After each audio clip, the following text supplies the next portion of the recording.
നിസാം സെയ്ദ്, ഇപ്പോൾ N D അപ്പച്ചൻ്റെ രാജി, ഇത്രയും ആരോപണങ്ങൾ കേട്ട ശേഷം എൻ ഡി അപ്പച്ചൻ്റെ രാജി, അത് അദ്ദേഹത്തിൻ്റെ സ്വന്തം നിലയ്ക്കുള്ള രാജി എന്നാണ് KPCC അധ്യക്ഷൻ പറഞ്ഞത്. അങ്ങനെയല്ല എന്നാണ് കേട്ട വാർത്തകൾ. പ്രിയങ്ക ഗാന്ധി മണ്ഡലത്തിൽ കുറച്ചു ദിവസം തങ്ങിയിരുന്നു. പ്രിയങ്കയ്ക്കൊപ്പം രാഹുലും ഉണ്ടായിരുന്നു, അവിടെ സോണിയാഗാന്ധിയും ഉണ്ടായിരുന്നു. തൻ്റെ മണ്ഡലത്തിലെ പാർട്ടിയുടെ സാഹചര്യം അത്ര ശരിയല്ല എന്ന് മനസ്സിലാക്കിയില്ലേ പ്രിയങ്ക? ഇത് യഥാർത്ഥത്തിൽ ഹൈക്കമാൻഡ് ആവശ്യപ്പെട്ട രാജിയല്ലേ? അതൊരു അതിവായനയാണ് സ്മൃതി. പ്രിയങ്ക ഗാന്ധിക്ക് ഈ കാര്യത്തിൽ എന്തെങ്കിലും റോളുണ്ട് എന്ന് ഞാൻ വിശ്വസിക്കുന്നില്ല. എൻ ഡി അപ്പച്ചനെ DCC പ്രസിഡൻ്റാക്കിയ അന്ന് തന്നെ എൻ ഡി അപ്പച്ചൻ ശരിയായ ഒരു ചോയ്സ് അല്ല, ശരിയായ ഒരു തെരഞ്ഞെടുപ്പല്ല എന്ന് പരസ്യമായി പറഞ്ഞ ഒരാളാണ് ഞാൻ. കോൺഗ്രസിനെ സംബന്ധിച്ചിടത്തോളം വയനാട് വളരെ പ്രധാനപ്പെട്ട ഒരു ജില്ലയാണ്. അദ്ദേഹത്തെ DCC പ്രസിഡൻ്റായി നിയോഗിക്കുമ്പോൾ അന്നത് രാഹുൽ ഗാന്ധി പ്രതിനിധീകരിക്കുന്ന ജില്ലയാണ്. അതുകൊണ്ട് തന്നെ കോൺഗ്രസിനെ ഏറ്റവും ചലനാത്മകമായി മുന്നോട്ട് നയിക്കാൻ കഴിയുന്ന ഒരാളായിരിക്കണം അവിടെ DCC പ്രസിഡന്റ് എന്നുള്ളത് എല്ലാവർക്കും അറിയേണ്ട കാര്യമായിരുന്നു. പക്ഷേ എൻ ഡി അപ്പച്ചനെ സംബന്ധിച്ചിടത്തോളം അദ്ദേഹത്തിന് ആരോഗ്യപരവും മറ്റു കാരണങ്ങളും ഒക്കെ കൊണ്ട് ജില്ലയിലെ കോൺഗ്രസിനെ നയിക്കാനുള്ള ഇച്ഛാശക്തിയോ അതുപോലെ തന്നെ അതിനുള്ള ഒരു മോട്ടിവേഷനോ ഒന്നും അദ്ദേഹത്തിന് ഉണ്ടായിരുന്നതായി എനിക്ക് അനുഭവപ്പെട്ടില്ല, വ്യക്തിപരമായി അനുഭവപ്പെട്ടില്ല. അത് ഏതാണ്ട് ശരിയായിരുന്നു എന്ന് തെളിയുന്ന സംഭവങ്ങളാണ് ഉണ്ടായത്. വയനാട്ടിലെ കോൺഗ്രസിൽ ഒട്ടേറെ പ്രശ്നങ്ങളുണ്ടായി. ആ പ്രശ്നങ്ങളൊന്നും എൻ ഡി അപ്പച്ചൻ്റെ സൃഷ്ടിയല്ല. പക്ഷേ ആ പ്രശ്നങ്ങൾ പരിഹരിക്കുന്നതിൽ എൻ ഡി അപ്പച്ചൻ പരാജയപ്പെട്ടു എന്നുള്ളൊരു വാസ്തവമാണ്. അതിന് വളരെ നേതൃത്വപരമായ പങ്ക് വഹിക്കുന്നതിൽ ആ DCC പരാജയപ്പെട്ടു എന്നുള്ളത് ഒരു വാസ്തവമാണ്. ഇതിൽ നമുക്ക് മനസ്സിലാകേണ്ട ഒരു കാര്യം, കോൺഗ്രസ് ഇതേക്കുറിച്ച് അന്വേഷിക്കുവാൻ, പ്രശ്നങ്ങൾ പരിഹരിക്കുവാനായി തിരുവഞ്ചൂർ രാധാകൃഷ്ണൻ്റെ നേതൃത്വത്തിൽ ഒരു കമ്മിറ്റിയെ വെച്ചിരുന്നു. ആ കമ്മിറ്റി വയനാട്ടിലെത്തുകയും ആത്മഹത്യ ചെയ്ത വിജയൻ്റെ കുടുംബവുമായി സംസാരിക്കുകയും അതിൻ്റെ അടിസ്ഥാനത്തിൽ കുറേ ശുപാർശകൾ KPCCക്ക് സമർപ്പിക്കുകയും ചെയ്യുന്നു. അതിൽ പ്രധാനമായത് വിജയൻ്റെ ബാധ്യതകൾ KPCC ഏറ്റെടുത്ത് പരിഹരിക്കണം എന്നുള്ളതാണ്. ആ KPCC പരിഹരിച്ചു. ആ പരിഹരിക്കുന്ന ഒരു പ്രക്രിയയിൽ ഒരു താമസമുണ്ടായി എന്നുള്ള യാഥാർത്ഥ്യമാണ്. ആ താമസ കാലയളവിൽ അനിഷ്ടകരമായ ചില പരാമർശങ്ങൾ പല ഭാഗത്തു നിന്നും ആ ബാധ്യതയെല്ലാം കോൺഗ്രസ് ഏറ്റെടുക്കാൻ പറ്റുന്ന സാഹചര്യമില്ല എന്ന് പറയുക വരെയുണ്ടായി. എന്നിട്ട് എന്താണ് സംഭവിച്ചത്? എല്ലാ ബാധ്യതയും ഏറ്റെടുക്കേണ്ടി വന്നു. ഇന്നലെ മുഴുവൻ കടവും അടച്ചു തീർക്കേണ്ടി വന്നു അല്ലേ?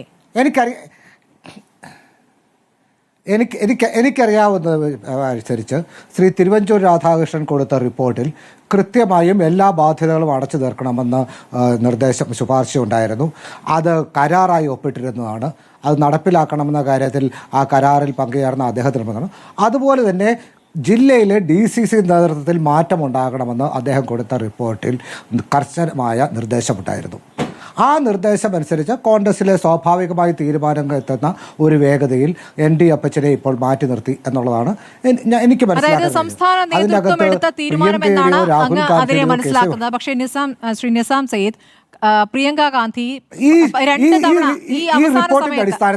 ഒരു മിനിറ്റ്, പ്രിയങ്ക ഗാന്ധി കഴിഞ്ഞ തവണയും അതിന് മുൻപത്തെ തവണയും മണ്ഡലത്തിൽ വന്നപ്പോൾ DCC പ്രസിഡന്റിന് അറിവുണ്ടായിരുന്നില്ല പ്രിയങ്ക ഗാന്ധി വരുന്ന കാര്യം. പ്രിയങ്കയുടെ പരിപാടികളും DCC പ്രസിഡന്റിനെ അറിയിച്ചിരുന്നില്ല. T സിദ്ദിഖ് മാത്രമാണ് പ്രിയങ്കയ്ക്കൊപ്പം എല്ലായിടത്തും സഞ്ചരിച്ചിരുന്ന എന്ന് വെച്ചാൽ DCC പ്രസിഡന്റിനെ പ്രിയങ്ക ഗാന്ധി ഒഴിവാക്കുകയായിരുന്നു. അങ്ങ് പറഞ്ഞു വരുന്നത് അവിടുത്തെ MP-ക്ക് കാര്യങ്ങളെക്കുറിച്ച് ഒരു വിവരവും ഉണ്ടായിരുന്നില്ല എന്നാണോ? അല്ലെങ്കിൽ ആ കാര്യങ്ങൾ അങ്ങനെ നടന്നു പോകട്ടെ എന്ന് MP വിചാരിച്ചു എന്നാണോ? പ്രിയങ്ക ഗാന്ധി ഇടപെട്ടിട്ടുണ്ട് എന്നുള്ള കാര്യം വളരെ വ്യക്തമാണ്. സ്വാഭാവികമായും പ്രിയങ്ക ഗാന്ധിക്ക് ആ വിഷയങ്ങളെക്കുറിച്ച് അറിവുണ്ടായിരിക്കും. പ്രിയങ്ക ഗാന്ധി ആ വിഷയങ്ങൾക്ക് എന്തുകൊണ്ട് പരിഹാരമുണ്ടാകുന്നില്ല എന്ന് ചിലപ്പോൾ ആരാഞ്ഞിട്ടുണ്ടാകും. പക്ഷേ തീരുമാനമെടുത്തത് KPCC തന്നെ കോൺസ്റ്റിറ്റ്യൂട്ട് ചെയ്ത ഒരു സമിതിയുടെ റിപ്പോർട്ടിൻ്റെ അടിസ്ഥാനത്തിലാണ്. ആ റിപ്പോർട്ടിൽ കൃത്യമായും വയനാട്ടിലെ DCCയുടെ അധ്യക്ഷനെ മാറ്റണമെന്നുള്ള കൃത്യമായ ശുപാർശ ഉണ്ടായിരുന്നു.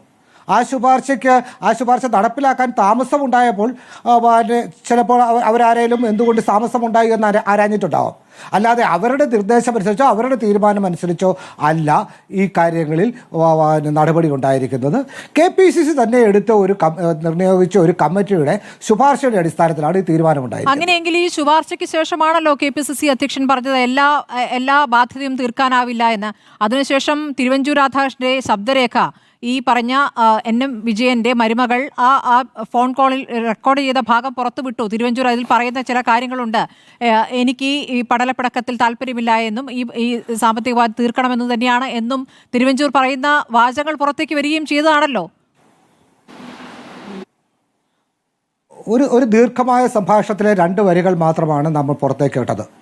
സ്വാഭാവികമായും അദ്ദേഹത്തിന് തീർച്ചയായും അദ്ദേഹം കൂടി ഉൾപ്പെട്ട് തീരുമാനിച്ച ഒരു ഉടമ്പടിയിൽ ഒപ്പിട്ട ഒരു ഉടമ്പടി നടപ്പിലാക്കണം എന്നുള്ള കാര്യത്തിൽ അദ്ദേഹത്തിന് വാശിയുണ്ടായി. അതിൽ സാധാരണമായ രാഷ്ട്രീയ കളികൾ പാടില്ല എന്ന കൃത്യമായ നിലപാട് അദ്ദേഹം എടുത്തിട്ടുണ്ട് എന്നുള്ളത് സത്യസന്ധമാണ്.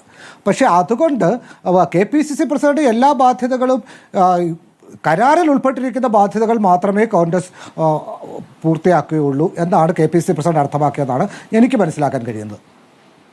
കരാറിൽ പറഞ്ഞ കാര്യങ്ങൾ നടപ്പാക്കാതെ വന്നപ്പോഴാണല്ലോ പത്മജ നേരത്തെ ആത്മഹത്യാശ്രമം നടത്തി. അതിനുശേഷം DCC ഓഫീസിന് മുന്നിൽ നിരാഹാര സത്യഗ്രഹം ഇരിക്കുമെന്ന ഭീഷണി മുഴക്കി. അതിനുശേഷമാണ് ഈ മുഴുവൻ തുകയും എന്നാണ് അടച്ചു തീർത്തത് ശ്രീ നിസാം സെയ്ദ്? ഇന്നാണ് ആ കുടുംബത്തെ മുഴുവൻ രേഖകളും അവിടെ കാണിച്ചത്. ഞങ്ങൾ ഇതാ മുഴുവൻ അടച്ചു തീർത്തത്. ആ പ്രൊസീജിയർ വൈകി എന്ന് അങ്ങേക്ക് അഭിപ്രായമില്ല എന്നാണോ? ആ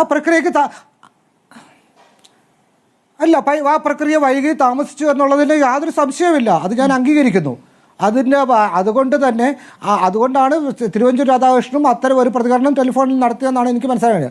ആ പ്രക്രിയയ്ക്ക് അത്രയും താമസം ഉണ്ടാക്കാൻ പാടില്ല എന്നുള്ള അഭിപ്രായമാണ്. പക്ഷേ ഒരു പാർട്ടി എന്നുള്ള നിലയിൽ കോൺഗ്രസിന് സാമ്പത്തികമായ പ്രശ്നങ്ങൾ ഉണ്ടായിരുന്നിരിക്കാം. കോൺഗ്രസ് അധികാരത്തിലില്ലാത്ത ഒരു പാർട്ടി എന്നുള്ളതിൽ, ദീർഘകാലമായി അധികാരത്തിന് പുറത്തു നിൽക്കുന്നുള്ള ഒരു പാർട്ടി എന്നുള്ളതിൽ കോൺഗ്രസിന് സാമ്പത്തികമായ പ്രശ്നങ്ങളുണ്ടായും ബുദ്ധിമുട്ടുണ്ടാകും. അത് പരിഹരിക്കാനുള്ള ഒരു കാലതാമസം അതിൻ്റെ അകത്തുണ്ടായി.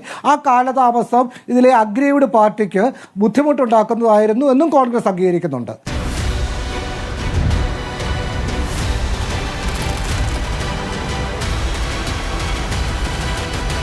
Debate with Smriti Paruthikad.